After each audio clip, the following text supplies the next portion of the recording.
This is the Sports and Society podcast, where we go beyond scores, statistics, and personalities to focus on issues and controversies in sports worlds. Your hosts, Jake Oakley and Jeff Montes de Oca, are sports sociologists and the authors of the book, Sports and Society, Issues and Controversies.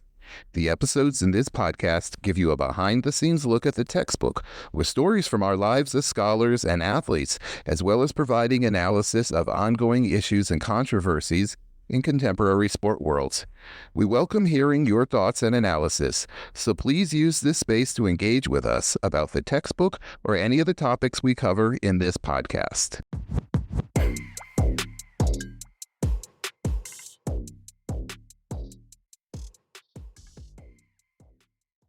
Hi, and welcome back to the Sports and Society podcast. In this episode, we're going to be discussing Chapter 2 about theory and methods. Hi, Jay. How are you doing today?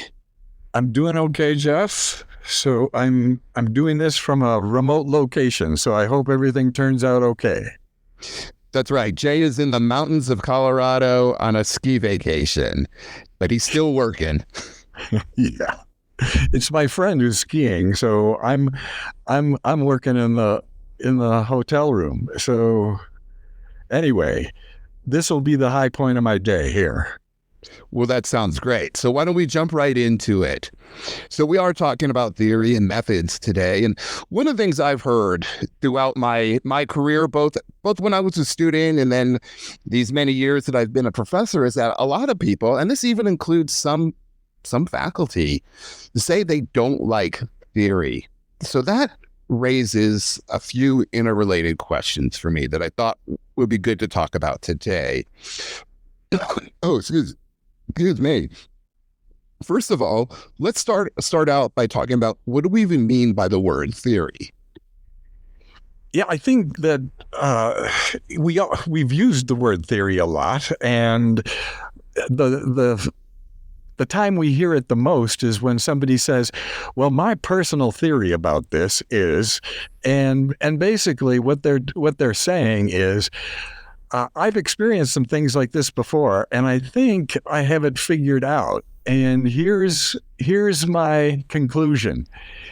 However, their theory is related to a real specific set of circumstances. In some cases, it may be just one case, and they've figured it out using the concepts that they're familiar with and their own perspectives. So when we use the word theory, we're talking about a whole lot more than that. And one of the ways to look at it is that it provides people who are looking to study social reality, as we do in sociology, with a conceptual map and a set of relationships between those concepts that helps us understand a lot of social reality that we wouldn't even be aware of without those concepts and without the framework that shows the relationships between those concepts and helps us understand what's going on, how things are organized in a particular situation, and even the cultural context within which it occurs. So basically, it's like driving across the United States with a great map, a general map, and then your phone that's showing you exactly where you are in a specific situation, what road you're on, and then you can look and compare it with the larger conceptual map and make sure you're going in the right direction. So basically, that's the same thing that goes on with theory, is that it provides us with this general framework that we can use to start asking questions about social reality, and then it provides us with some specific relationships between those concepts so we can start making general sense of that reality. So it's a sense-making framework, and it's a framework that's been developed over time so that it's more complete than our personal frameworks and our personal theories, and it relates to parts of the social world that we may not have direct experience with. So basically, it's a really helpful tool. And by the way, when we talk about tools in sociology, we're talking about theory, which is this framework that helps us ask research questions and go through the analysis. It provides us with methods, and that's the specific ways that we try to gather data to answer those questions. And then it provides us with concepts to call our attention to all the aspects of social reality that sociologists have identified as important in the past. So those three things, the concepts, the theories, and the methodology, are our basic tools. That's wonderful, Jay. And I love the metaphor of the map, because I do teach theory classes. I teach sociological theory. And I use different language, but I describe it somewhat similarly. And I think really the point here is all of our research is empirical, right? We're always gathering data about the social world. The trouble is there is always too much data out there. What I mean is the world is complicated, it's messy, it's contradictory. You can't take everything in. None of us can. That's why we have maps. Just like there's too much world out there. If you're going to drive across the country, for instance, there's too much world out there to know every single road and highway and street and so forth. So you need a map that gives you a mental vision of that world so you can guide yourself. But then you also, you never have enough data. You always need a way to bridge the gaps in your data. So on the one hand, the theory allows you to filter out a lot of the data that's there that you don't need, but then jump the gaps, or bridge, I shouldn't say jump, bridge the gaps. So when you're driving across the country, there's going to be all sorts of things that pop up that on the spot you're going to need to be able to deal with, right? And because you know, well, 2 roads down, I'm going to have to make a turn, then you are prepared for that. And you can deal with the unknown and the unexpected in a reasoned and not a haphazard way. And that's so important. Yeah, and by the way, just to extend that metaphor, driving up to the mountains yesterday, we were stopped for 40 minutes, and Mojca Dupona, my friend from Slovenia, who's a Sociology of Sport person there, she pulled out her phone and she showed exactly where the problem was. The red line on the road showed us how, where we were in the line and how long it was going to take us to maybe get moving.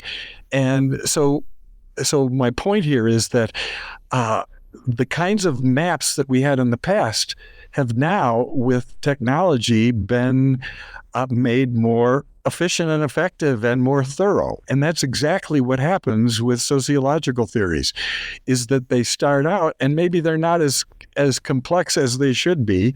And over time, we refine them through the research that we do. And we finally end up with those red lines that will call our attention to things that the first version of the theory didn't call our attention to. One more thing I want to add to your initial response, because you were drawing a distinction in my mind, and the way I talk about this is between informal and formal theory. We all have informal theories of everyday life. For instance, I have a map of the supermarket in my head before I go shopping, and that map is based on the thousands of times I have been to the supermarket before. I can map that out. I know that the bulk of the items that I'm going to purchase are around the outside of the supermarket, because that's where all the fresh food is. And then the processed foods tend to be in the center. I know this from experience because I've been shopping on my own for, 40 years just about now. So I have a mental map.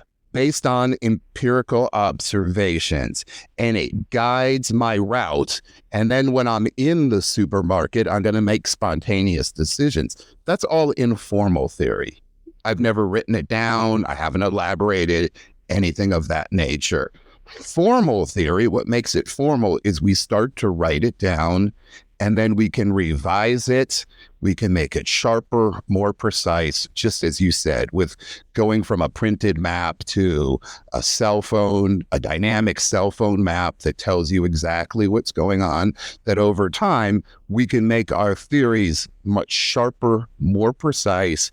And at the end of the day, the theory allows us to see things in the social world that we would not be able to see, or not so precisely, without that conceptual or analytic tool. Right. And let me take it just a step further and say that it enables us to make much more informed decisions about what's going on in the social world, but also very important, what's going on with our connection with that social world. So these theories are so important in sociology and in other sciences and in the humanities for that matter. But we're focused on a social science approach to sport in sports and society and in the podcast. But they're so important, and they allow us to see better, more precisely, more consistently. So why do you think that there are so many people that find theory challenging? Well, in some cases, it may contradict or be a little inconsistent with some of our personal theories, and that throws us off a little bit. And so then we don't want to give up our personal theories, so we start saying, oh, that theory, that formal theory isn't worth what everybody thinks it is. So that may be one of the issues. But the other thing is that formal theories are much more complex, as you've pointed out, and they pull together aspects of social reality that most of us don't consider or take into account when we create our personal theories and our theories of the social worlds in which we live. So, you gave the supermarket example. As I was thinking about this, I thought of an example about parenting. I grew up in a family with 6 kids. I thought I knew all about parenting from just watching my parents and my friends' parents. But then when it came to raising my son and daughter, which when I was 24 years old, by the way, and starting graduate school in sociology, I started to learn theories about social development and social interaction that sociologists and social psychologists had developed. And it opened up my eyes to a massive number of aspects of parenting and my relationship with my kids that I hadn't thought of before. So that's another example. It doesn't only help you navigate the supermarket in the sense that you were talking about, but it helps you navigate your own important relationships. That's a great point. And so I think about my supermarket example as informal theory, the informal theories that so many of us use for parenting. I think it's so practical, right? The supermarket, the parenting, these informal theories, they're so hands-on, they're so embodied. And I think that points to why a lot of students and some faculty struggle with formal theory. It is so abstract. And the language can be very complicated. And what I find is many of the students, because I teach at, a large public state university, many of the students that come into my classroom, they really have very little training in abstract thoughts and very little training in the history of thought.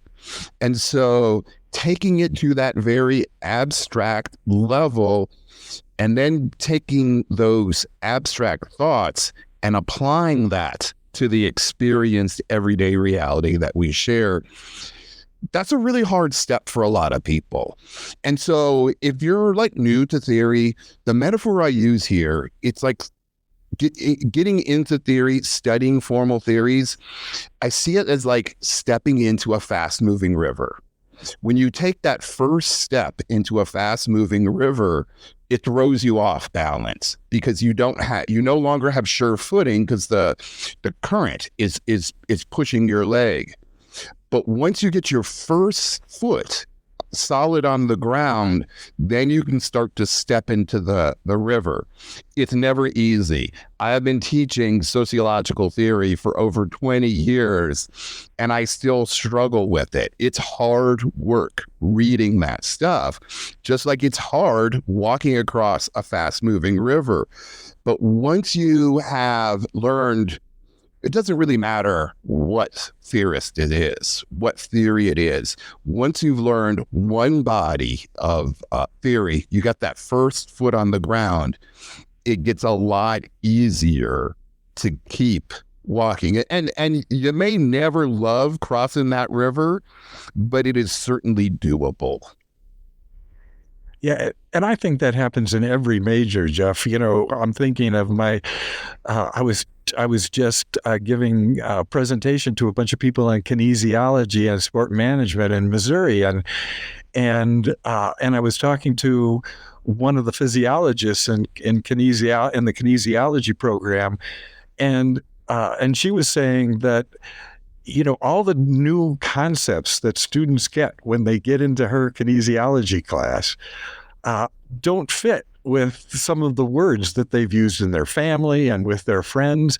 And when I start putting all of those concepts together in a relationship of different systems in the body, that gets confusing. It's a new way of thinking, and it fits your example of putting that foot in the river.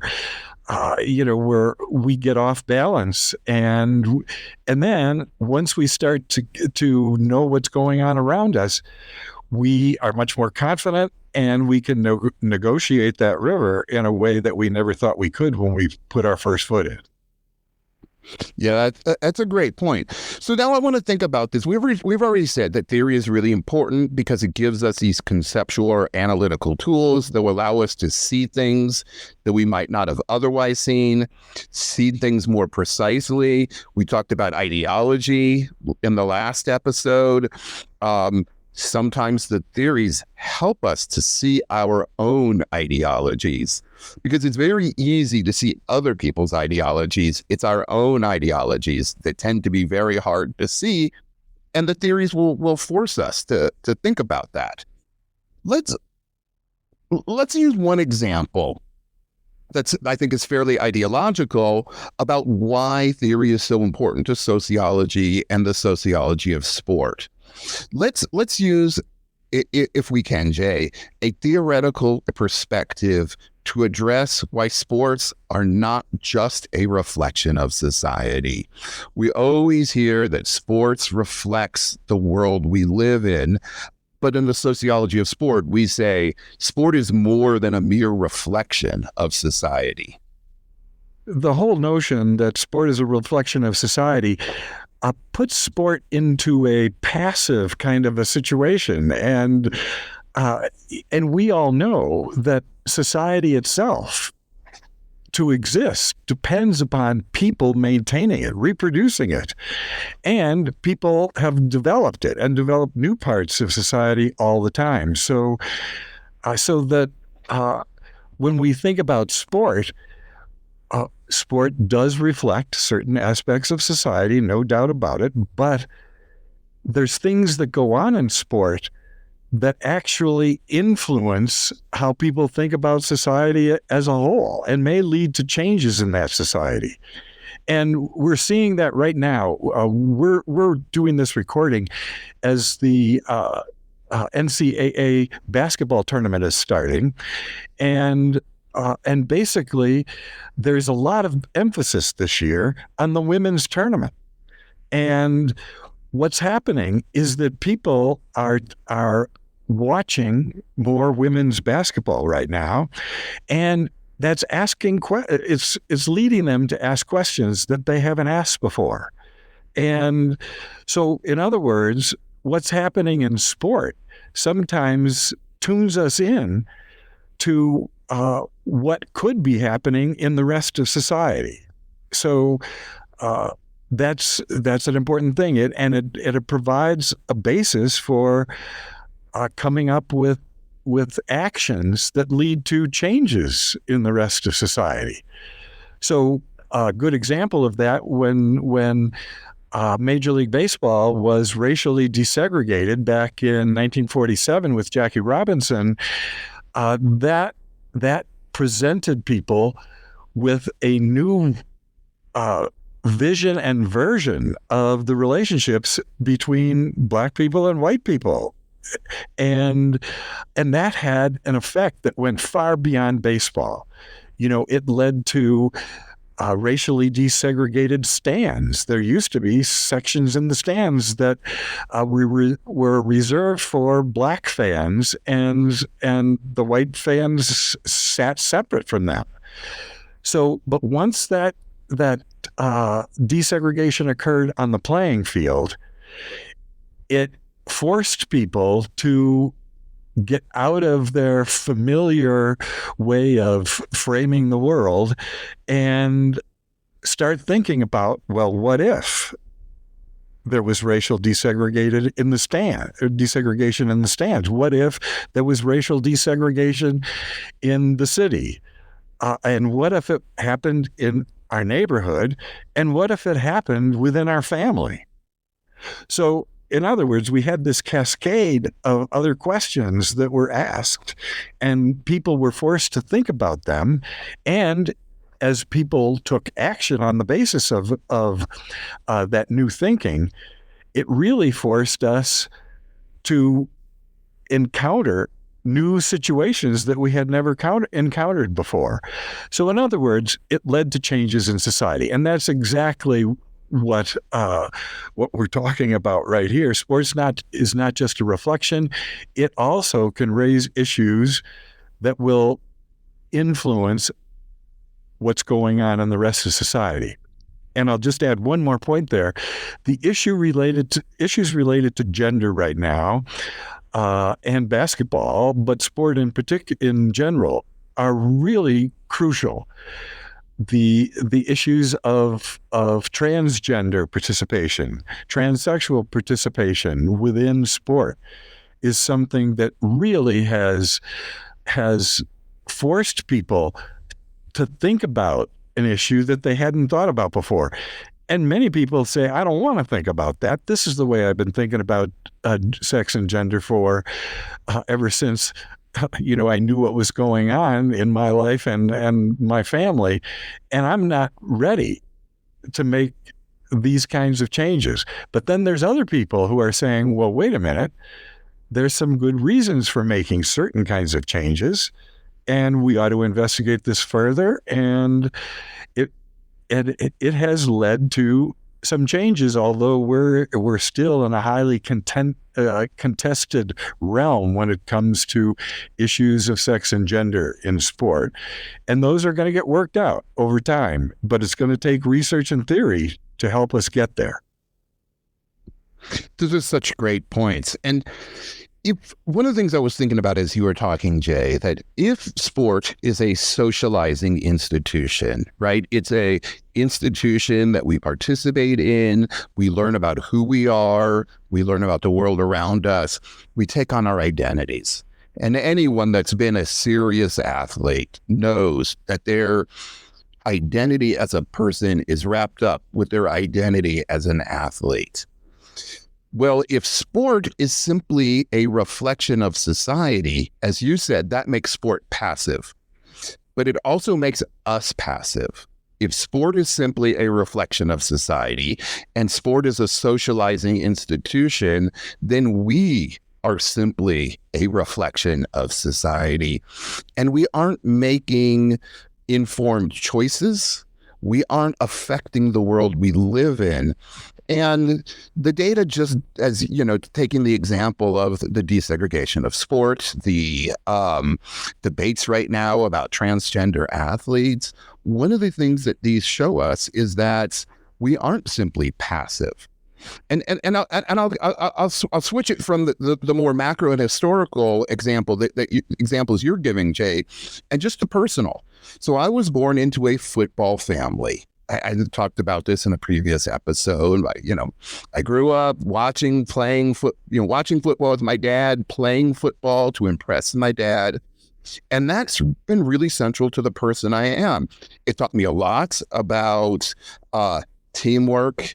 It taught me a lot about discipline, determination, all of these values that, are part and part of being a citizen in the United States and so on and so forth.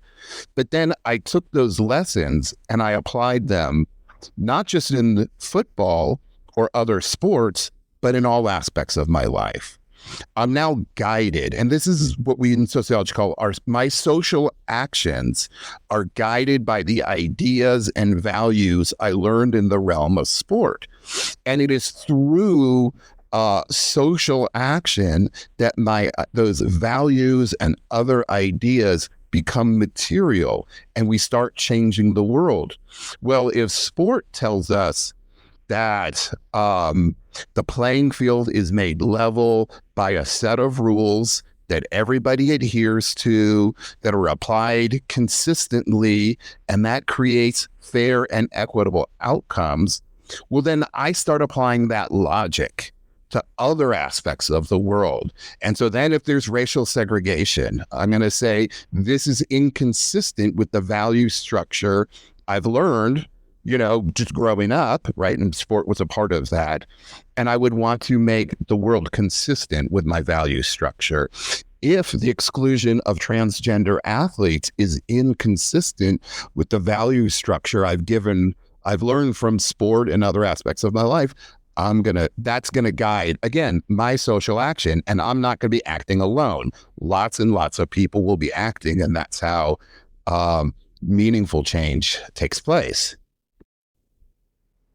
Yeah, definitely. And, it helps you ask why questions that go beyond your personal experience. And one of the interesting things, getting back to theory here, is that when you look at social realities from the perspective of people who have different experiences than we do, for example, people who are racially different, ethnically different, different nationality and cultural background, gender differences, social class, age and ability differences. When you start taking those things into account, sociology helps you understand experiences and outcomes that are different from your own, because of the concepts and the theories that they provide you with. And I'll give you a great example of that. I've done a lot of work in youth sports and some work in sport for development. And, I've heard people who believe in the great sport myth that we've talked about in the past say, well, if we want these kids to get off the street and to develop values and have self-discipline, we're just going to have them play sport, because when I played sport, that's what happened to me. But what a lot of those people don't understand is that our experiences, values, perspectives, and interests and the context within which we live impacts how you define sports, how you give them meaning, how you give your own sport participation meaning, how your sport participation is defined by your family and in your community and among your friends and in the culture as a whole. And then how do you integrate those meanings into your life? It happens in a different way for me as a white cisgender male than it happened for my sisters. And then it happened for a lot of the black kids that I played basketball with in settlement houses in Chicago. They were coming from a very different kind of a perspective. And it was when I started learning sociology, I started making sense out of a lot of my past that I really had not thought about in an analytical way. I had 4 sisters. Why didn't they play sports? Well, we started asking critical questions because there were no opportunities, because there was unfairness, because there was gender discrimination, because sports were created by and for men. And all of a sudden, that helped me understand the four of the closest people in my life and their experiences. So that's kind of how sociology helps, not just on a personal level, but on a sport management level, on a coaching level, and as a parent of kids playing sports. So I want to shift our attention now more specifically to research, because in sports sociology, our research is empirical, right? That means we gather data based on a recognized methodology or protocol, and it's theoretical. Can you talk more specifically about the relationship between theory and methods in our research? Yeah, I'm going to give you an example here. I've worked with and talked with the people who in the past were with a group called Coaches Across Continents, and it was a highly awarded sports for development program that worked around the world, and they were creating outcomes that a lot of other sport for development programs were not creating. And one of the reasons for that was because they had a theory of social change, so that when they went into another part of the world and they were going to use sport as a basis for individual and social and community development, they had a theory, and it was called social impact theory. And with social impact theory, there was an associated methodology. And that methodology basically said, if you want to have a social impact on a community, then you have to, first of all, study that community, learn about its culture, identify the informal leaders, and in the case of sport, identify the folk games and the traditional kinds of sports that exist within that community, so that you're not just bringing in your sports from a wealthier nation, for example, and imposing them on a group of people and saying that our sports are so good that it's going to make you better. Well, that's not the way to change a community and to develop a good relationship.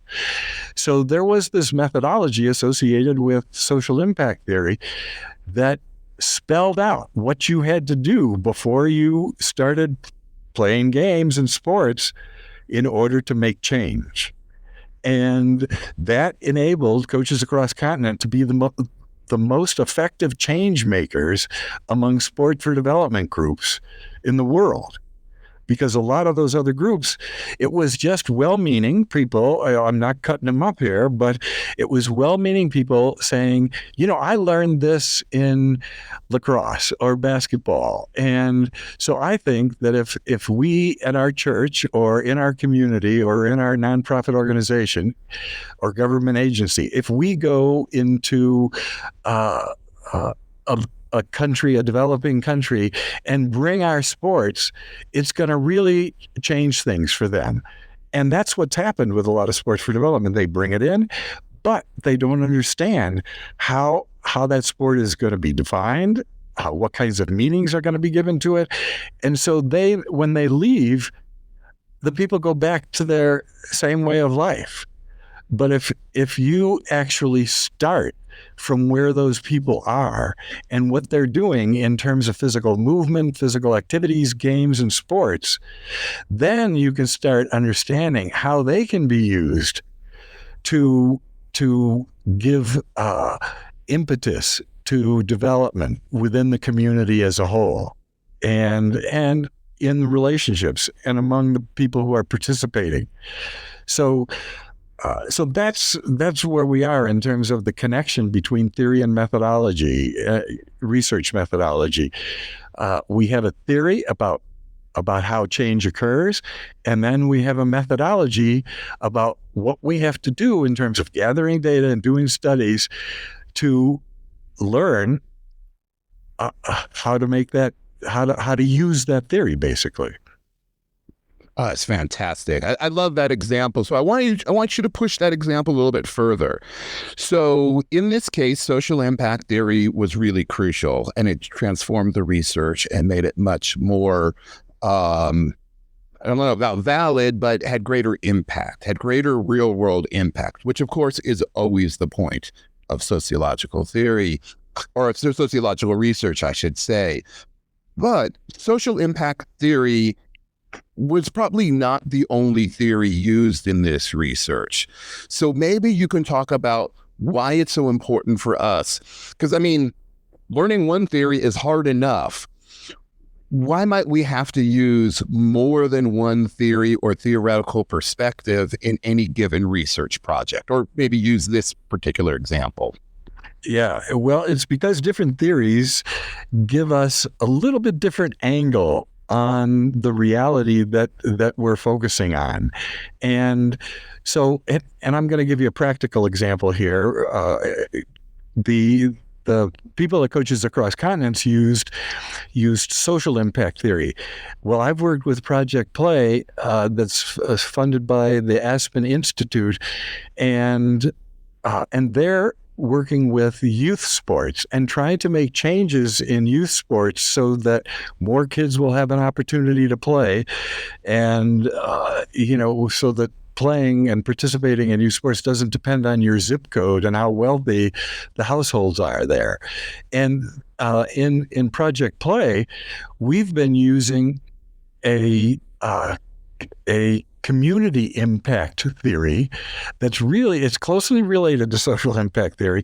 But one of the things that it does that's different is that it says if you want to have an impact on youth sports, for example, in a community, then you have to contact the leaders in each of the major social institutions within that community: education, health, business, technology, and the law, and basically find out who are the leaders within those institutional spheres, and then you take your proposals to them and discuss them with them.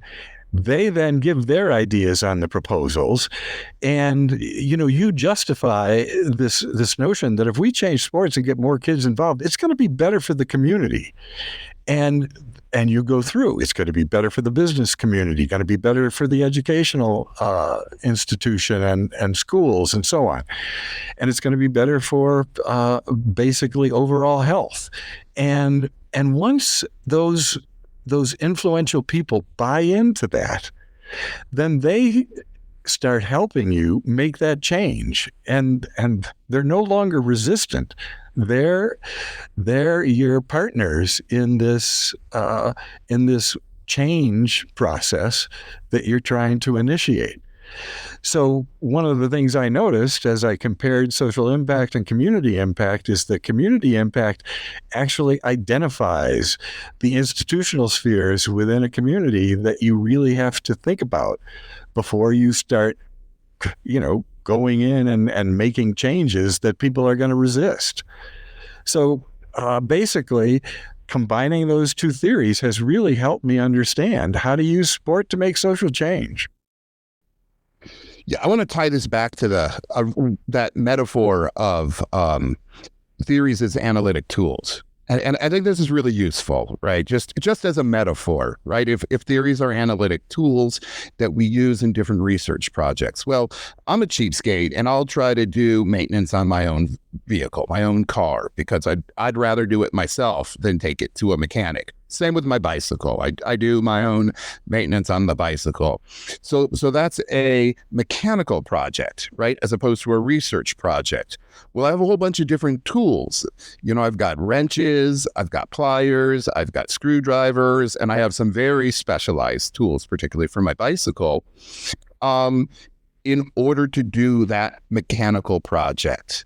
Well, as we learn more theories, as we master more analytical tools, we build a toolkit, a theoretical toolkit that we can then apply in any given research project, the same you would if it was a mechanical project or a home improvement project or whatever the type of project might be. Now, I want to go back to the point that theories are, in fact, very complicated. So when I'm teaching theory classes, and I have students writing papers where they're learning how to use theories, undergraduates, I don't allow them to use more than one theory, because you have to master one, because it's a way of thinking, before you can start putting in other one. So let's go a little deeper into a particular strand or body of theory.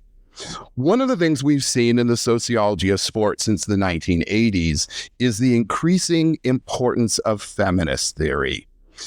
Jay, why do you think that feminist theory has become so important?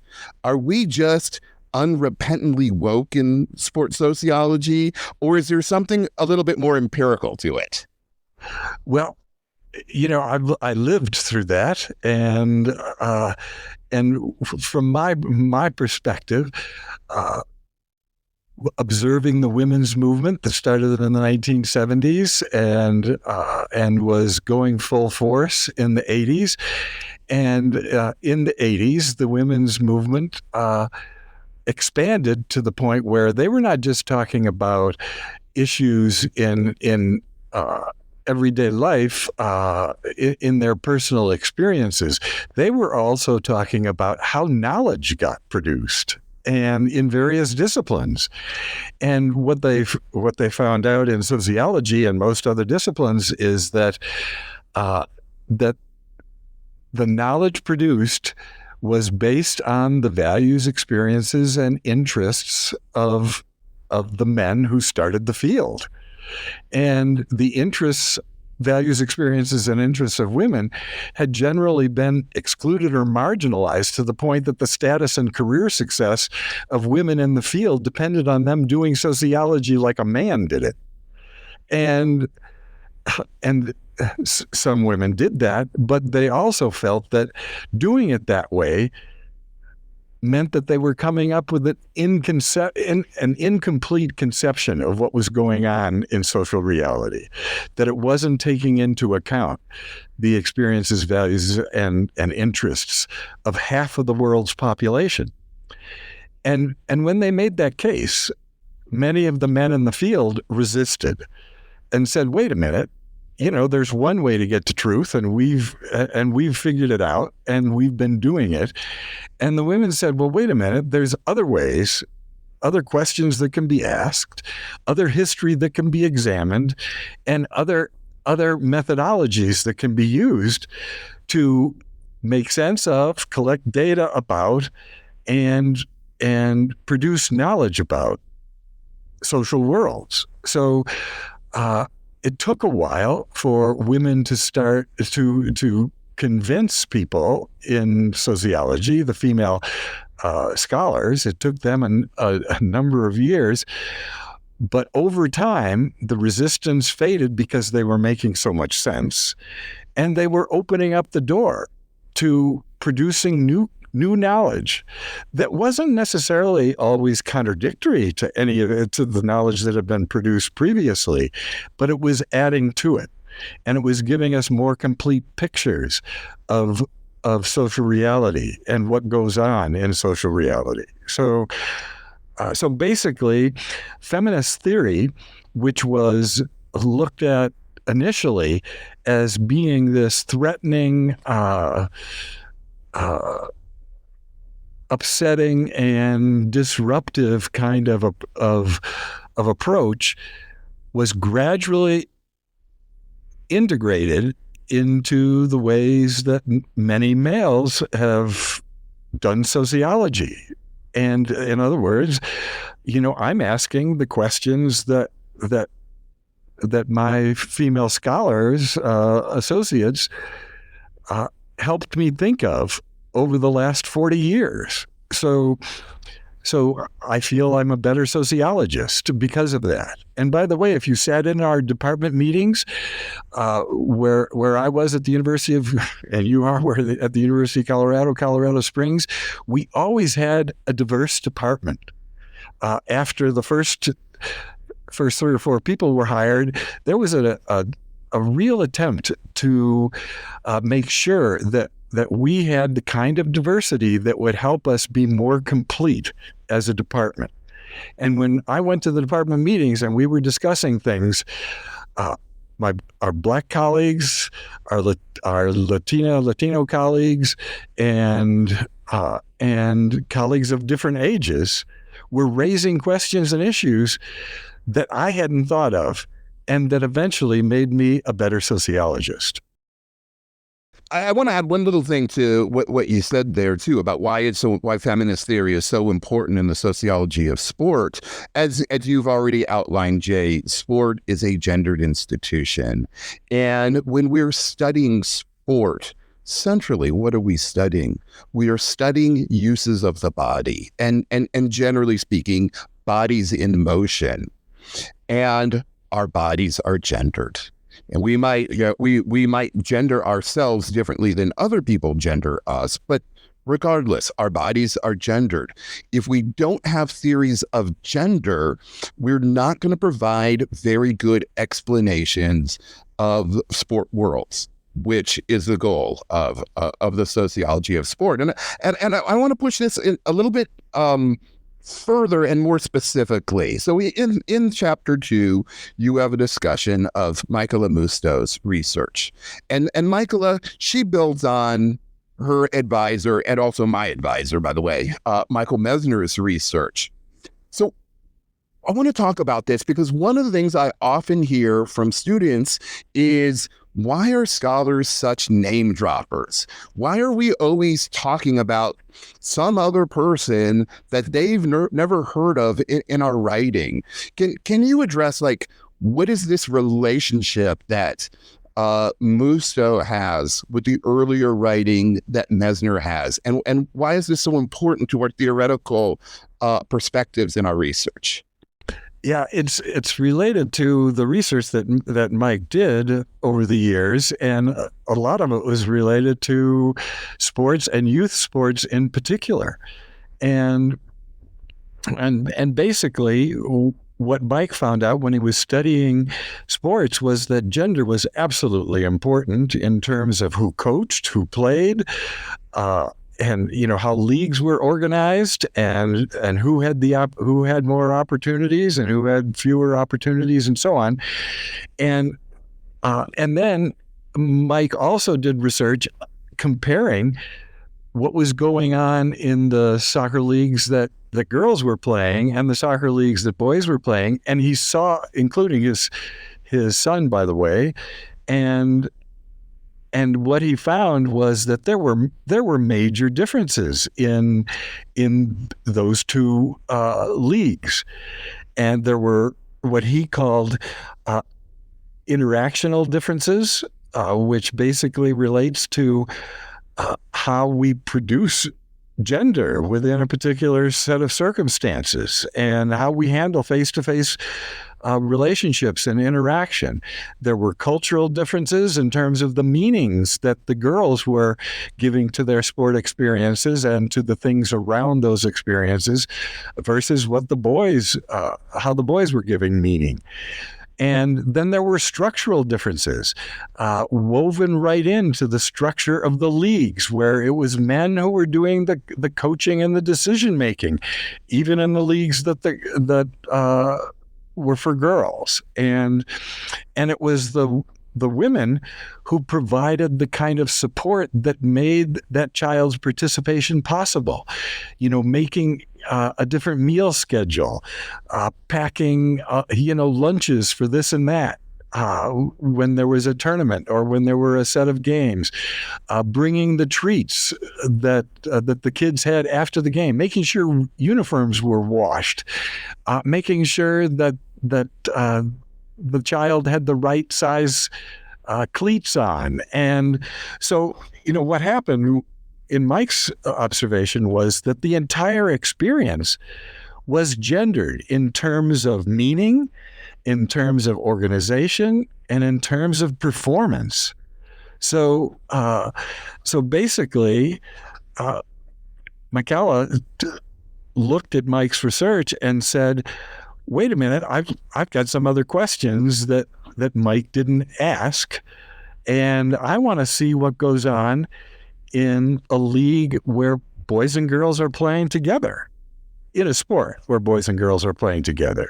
And she chose swimming, and where there were gender mixed teams. And she also looked at a particular team that where the coach was dealing with that gender mixing in a little bit different way than most of the other coaches. And she also looked at what was going on in practice when the coach was in control and what was going on when the coach wasn't in control, in terms of how the kids were defining gender, taking it into account, and having it influence their relationships. So she wanted to know, if we change the structural organization of gender, some of the cultural meanings associated with gender, and the interactional processes that go along with gender in one situation, and the kids end up mixing in supportive ways, boys and girls, does that carry over into other settings, into school projects, into other kinds of activities that those boys and girls would engage in? Is it changing them and how they look at gender? Or is gender so powerful that it doesn't carry over?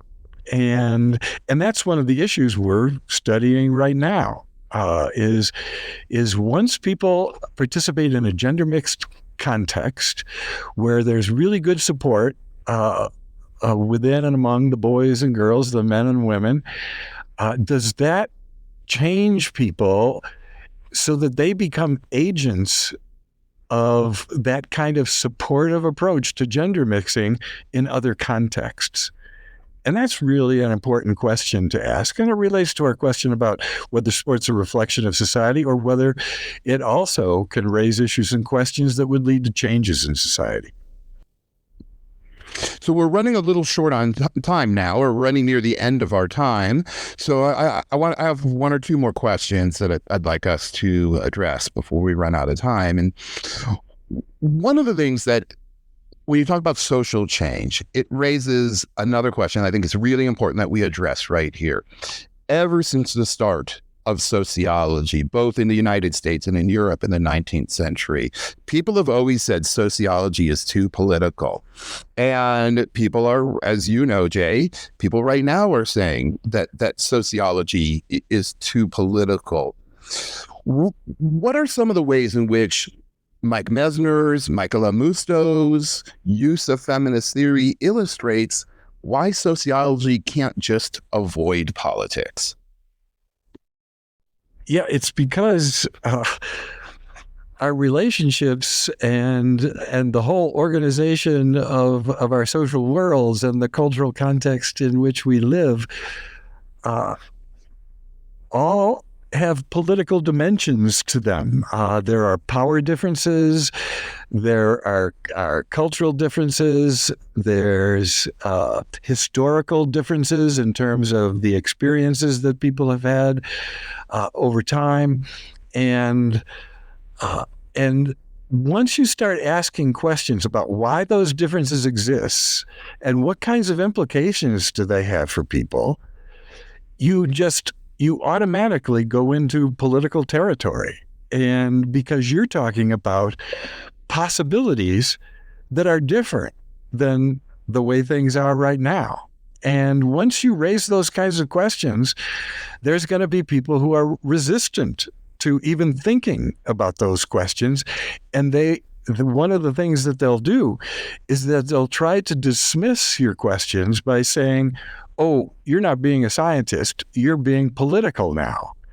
without realizing that it's the whole process of using concepts, theories, and research that got us to this point where we're making conclusions now that raise questions about the way the world is organized, about how it's culturally constructed, and that raises controversial issues, and they are political, but that doesn't mean that they're not important. So, or that they're not something that's related to the whole process of science. You know, one of the things I'm taking from what you're saying, Jay, is that social knowledge is always going to be contentious because the knowledge gives us an image of the world, how it works, and what are our individual interests, both individual and collective interests in the world. So I want to wrap up today's episode with one more question. And why might all this discussion about theory, politics, and social knowledge be important to students outside of sociology, such as sport management students? Yeah, that's an important question, and my response to that is, when you're in a sport management position, you're basically dealing with the culture of a particular activity and a culture of an organization that maybe you're working in. You're dealing with a structure within that community or organization where there are power differences, where there are different kinds of positions, and you're dealing with interactional issues in terms of relationships. And if you want to be effective within that context and make that context something that will be contributing to the good of the people who are participating in it and to the community of which that program is a part of, then you have to be concerned with those kinds of theoretical issues. And sociology provides you with those frameworks and the concepts and the methods that you might use in becoming more effective as a sport management person. Whether you're working in a recreation center where there's a diverse group of people in terms of age, gender, race, and ethnicity coming to the center, that's a challenge. And sociology will help you make more informed decisions about how to deal with that challenge and how to create something that the community is proud of and that is contributing to the general social good within the community. So sport management, in part at least, is applied sociology because you're dealing with culture and structure and interaction in your job. And that doesn't vary too much. It happens at the professional level, it happens at the youth level, and it happens in recreation centers and other kinds of physical activity programs.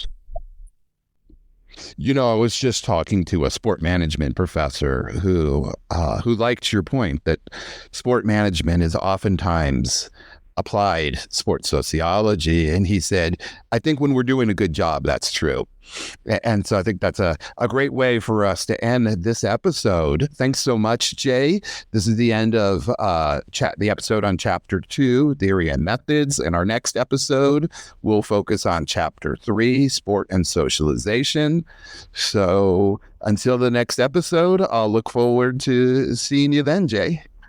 Yeah, I look forward to it too. And by the way, we'll be talking about theory, concepts, and research methods in connection with all of our topics. So this is a good foundational session. And if anybody has any questions or comments about it, feel free to contact Jeff or me, and we will look forward to talking with you again.